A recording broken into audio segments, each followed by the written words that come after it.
When last we left off, we were just about to start this next section of the Watershed Tour, which is a big extension of the Baja Mulegé race. That ended up being so big that it's its own thing. It's triple the length, so it's its own thing. Here it gets really narrow because I've placed a lot of hazards on both sides to constrict the range of lines that you can choose, because I really want to focus on the shape of this riverbed as it is. So we're going to do some pushing the suspension, and we're going to see spots where when you're going at pace, when you're going pretty fast, you really rock the car around a lot, and you can slide through a lot of these turns if you set them up just right. So it already gets pretty narrow right after we are done with the reservoir, and I like that contrast.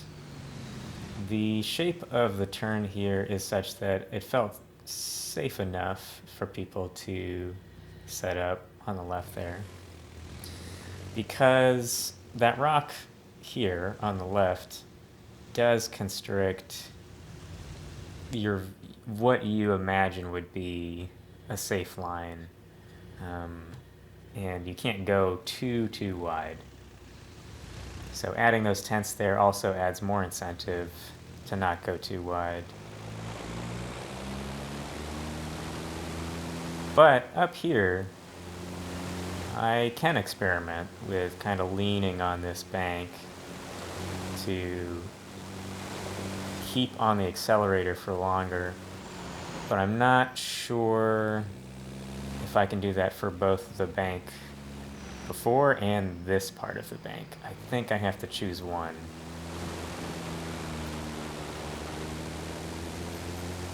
There's a little bit of a cut here. It's working out your weight shifting.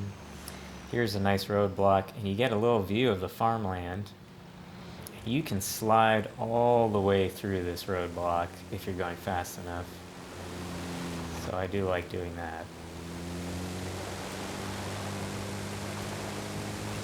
It's not super visible, but you can kind of punch it through here. It gets pretty fast for just a moment if you can keep it straight. Then here's another road crossing, I think. No, it's not. See, I have not memorized this yet.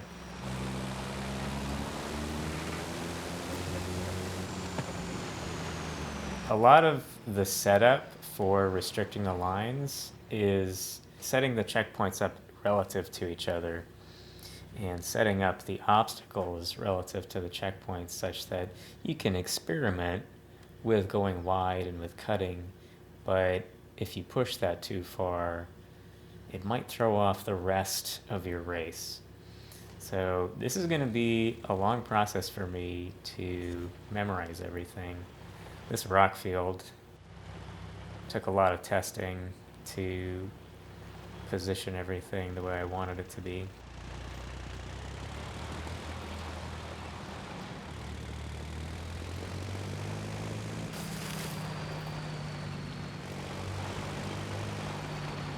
Here's another one, another road crossing that can get pretty fast, but you have to be careful with sliding through it too aggressively, because here is an opportunity to go straight ahead.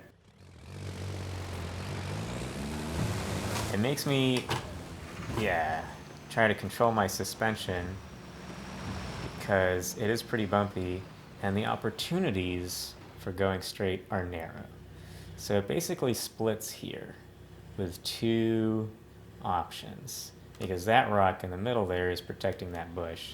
I didn't want to smash through that particular bush every time I cut through here, and I wanted the tension of making a choice. So let's say you go to the left here. That makes, arguably, keeping to the left underneath the bridge the best option. But if you had chosen the right side, then arguably keeping to the center here is the best option. But that is very narrow. So it takes a lot of commitment and a lot of faith and some precision to thread this. That is a moment of tension that I enjoy. All through here, rocks on the right. Big field of rocks on the right, and just some sprinkles on the left to encourage staying in the riverbed.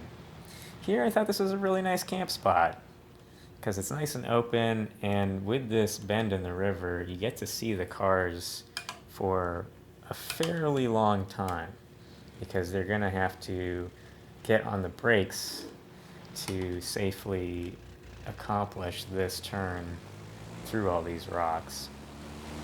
And then I think we have to get on the brakes again to get through this section because there are some sneaky rocks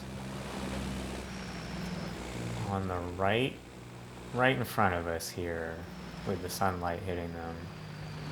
If you've approached that turn that we just finished a bit too aggressively to the right, or if you've committed to a straight line that is a little bit too far to the right, then you have to recover because those rocks are pretty much the same color as the ground.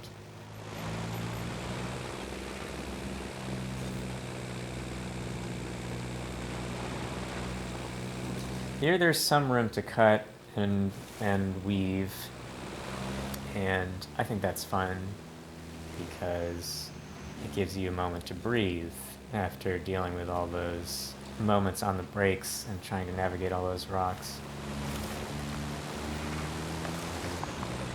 I think if you angle it properly, you can stay straight through this whole section at the cost of getting on the brakes pretty heavily at the end here to make sure that you get through these rocks and also make it through this turn properly. There may be a way to take that wider than I think, and I will continue to experiment with that. There's probably room, if you brake pretty hard, to bypass that rock on the left that we just passed. Let's see if we can take a look at it. Yeah. I'm not confident that I would choose that line, but maybe it would be better in some situations. Because I do want to get to go straight ahead here for as long as possible, or at least as straight as I can be. And here I felt okay not putting too many rocks because of this shape that you kind of have to do to catch this left turn. And I was happy that I could just place a checkpoint and not be worrying about the details of rocks for a second. This gets pretty narrow. That's a sneaky rock there that you don't want to hit. In certain lighting conditions, it's impossible to see, so you just have to already know it's there, which is what we're doing this for. I like to thread it through the left here sometimes because that's pretty exciting to do. And all these bumps can really knock the car around. That rock on the inside is, I think, to encourage taking that turn as a turn rather than cutting after that narrow bumpy section. So it really keeps the pressure on for me.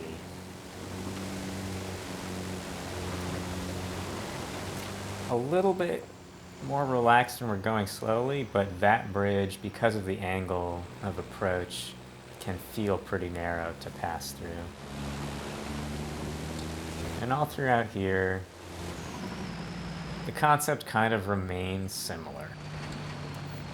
looking for a way to stay at speed by using the banks to support turning, but where that won't help very much, trying to keep straight line speed and then trying to maintain a good slide through a turn as opposed to braking a lot and then carefully accelerating.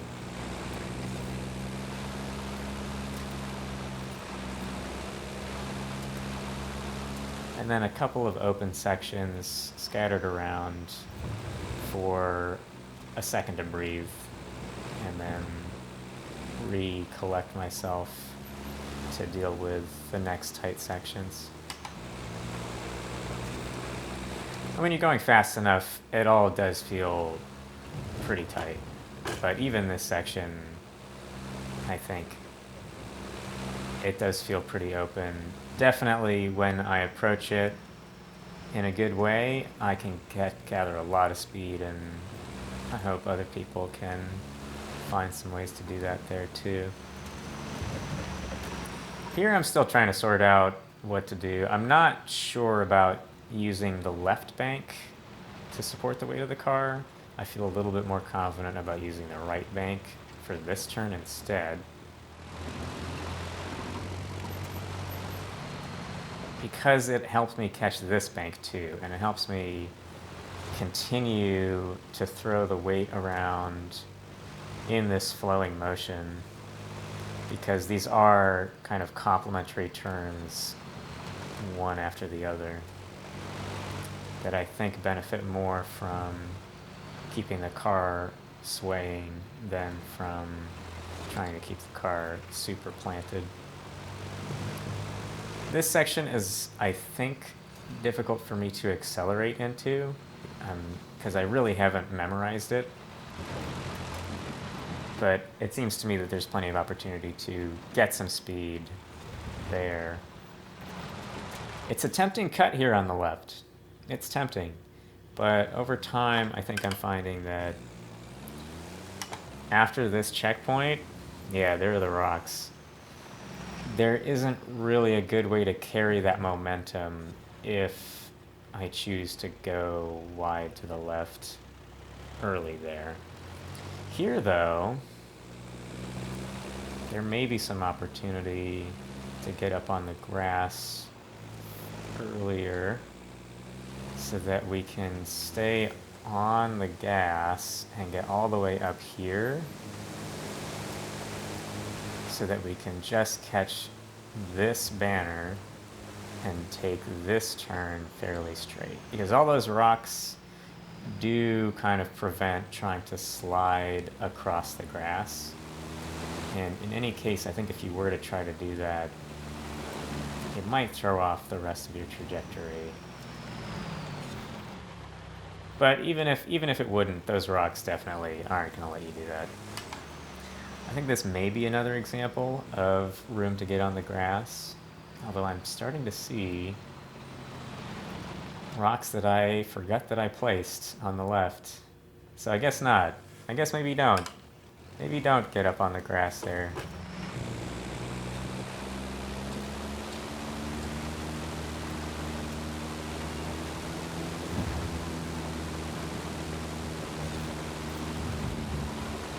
This is a tricky one for me still so far. There are rocks on the left, so we can't go up there. And then there are buildings, so we can't go really wide. But we can't go too shallow, or maybe narrow. We can't go too far to the right in this turn at the beginning of it because we won't clear the bridge. So we have to stay quite centered in the path of the riverbank to be able to make it under that. And I think that is a unique problem in the course.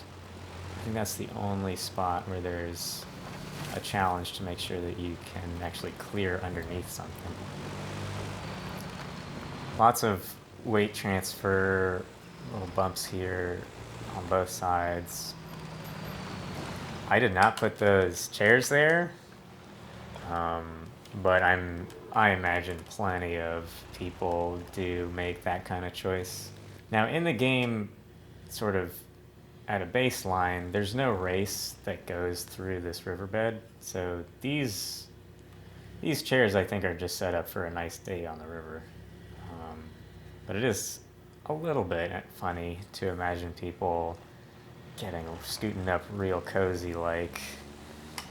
I wouldn't recommend it. I certainly wouldn't do it. A little bit of a floating tree there on the left. Pay no mind, pay no mind. Here is an important section to get right because it's quite narrow, and once we cross that second checkpoint past the trees, there is a power restricted area. So if you don't make it with enough momentum and you're in a low enough power car, it's going to be quite problematic to climb that hill. So I'm going to get up to speed just in case we are at risk of that now. And the idea for me of adding that speed limit zone there, at that checkpoint, instead of at the beginning of this sort of festival spot, has two purposes. One is that for the AI, they're just going to floor it in pretty much every situation, and they follow the instructions of the racing line really carefully. And those instructions mainly are about braking. The AI doesn't slide, not really on purpose. So to have the speed limit, the torque restriction, which is what is actually happening behind the scenes, like under the hood, have that torque restriction start at the base of the hill is important to ensure that the AI cars don't launch into the festival area. And it does also probably keep player cars from doing the same. And the second purpose is to emulate that sometimes those speed limit areas do start a bit ahead of where the actual sort of camps are for the race. I imagine that's for safety in real life. And this is all just folks showing up. Some activities, I guess, might be appropriate. So that's maybe what some of those big tents are for, and maybe the little tents, a few of them are also for a few fun little activities. And then here on the left, I imagine that might be an okay spot for race marshals or official or what have you to set up, maybe emergency crew. And nice open field on the left for just open grass space. And here we get back to full power. And it's open again. Or at least it feels open.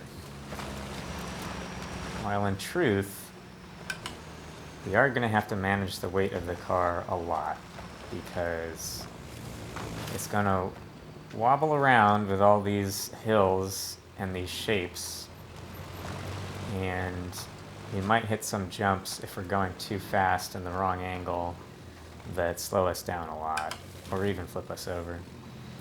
This section was very slow to build, and I kind of just stopped because I was tired of building it, and I'm just going to accept, at least for now, until maybe I decide to update it, that the challenge here is to get through and then look for just the easiest line, which, if that means getting off the rocks and going wide and weaving across the rocks, fine for now. I will be okay with that.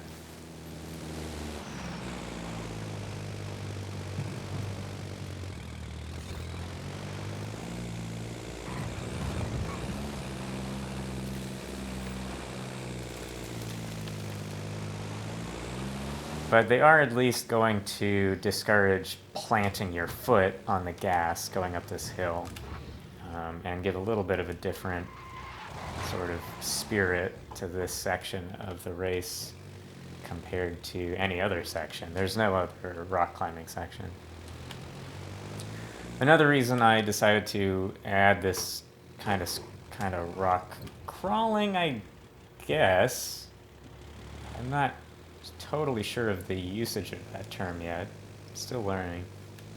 But another reason I added all these rocks is to slow down the pace here, because this section, if you go over this hill too fast, you hit a really big jump, which is fun in some respects, but also in real life would totally destroy your car and maybe break your back.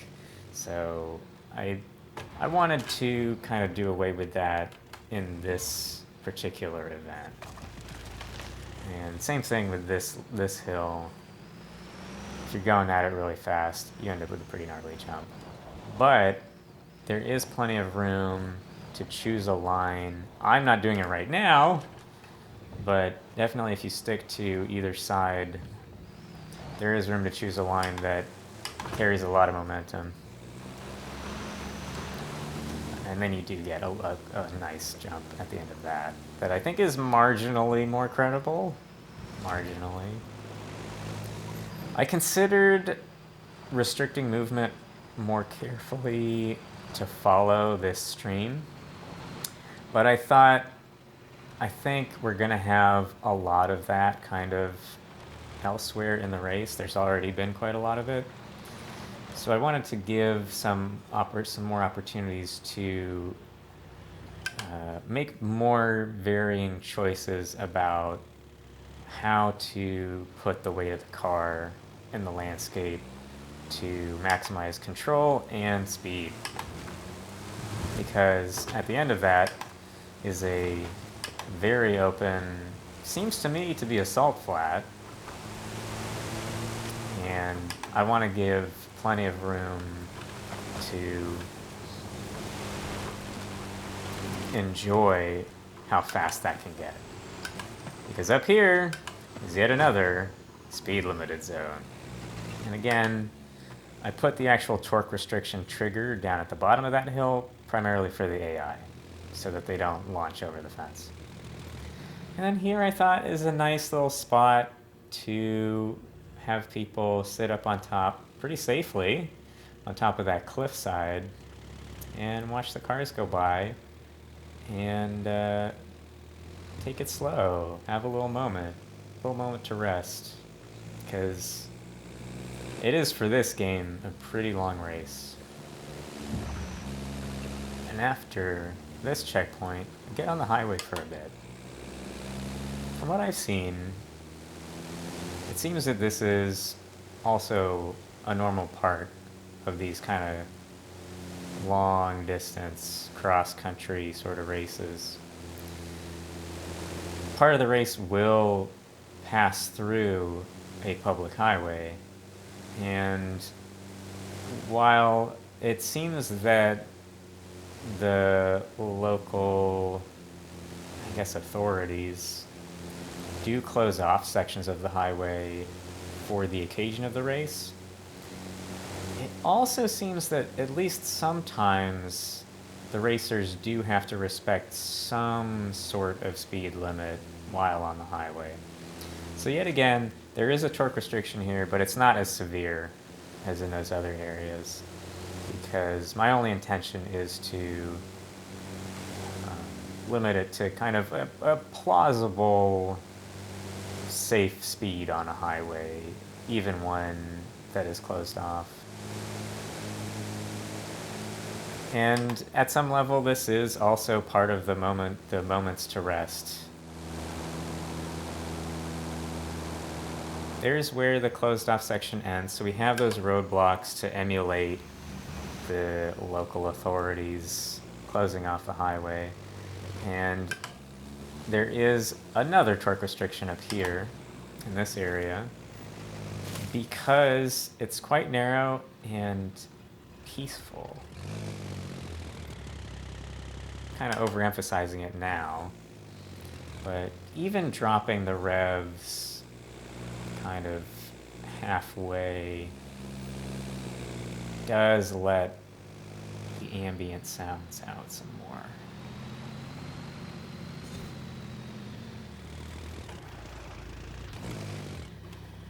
Oh, my car is not moving quickly enough to crash through those trees. Let's go around.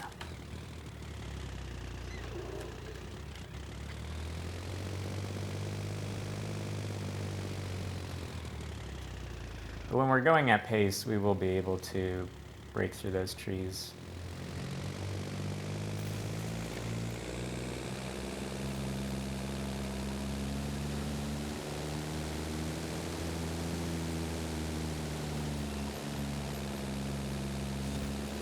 Another reason I have limited the power in this area is that there seems to be maybe somebody's, I don't know, hunting shack?